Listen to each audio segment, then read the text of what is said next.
5 تا تمرین برای بهبود عملکرد کبد. کسایی که کبد چرب دارن پیشنهاد میدم این تمرین هر روز انجام بدن. دستتون رو مشت بکنید، قفسه سینه باز. طبیعتا شما وقتی مشکلات این چنینی دارید باید دارو استفاده بکنید، از پزشک متخصص راهنمایی بگیرید و توجه به تغذیه‌تون داشته باشید.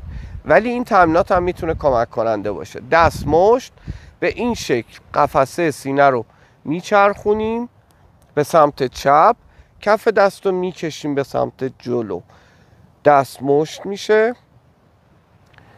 سمت دیگه به این شکل کف دست رو میکشیم به سمت راست.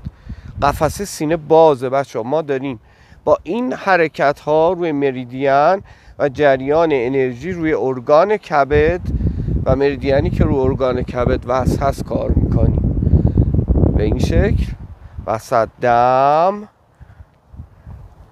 بازدم، دم، بازدم. حرکت بعدی وسط وای میسیم، دم، بازدم. اینجا قفسه سینه رو میدیم تو و کف دست رو میکشیم جلو، دم، بازدم، دم، به این شکل، بازدم. ببینید اینجا قفسه سینه رو من میدم تو، دم، بازدم. حالا من رو نگاه بکنید، حرکت بعدی دم، بازدم. کف دست میاد بالا، دستمشت، دم، بازدم، دم، بازدم. حالا دست میاد وسط،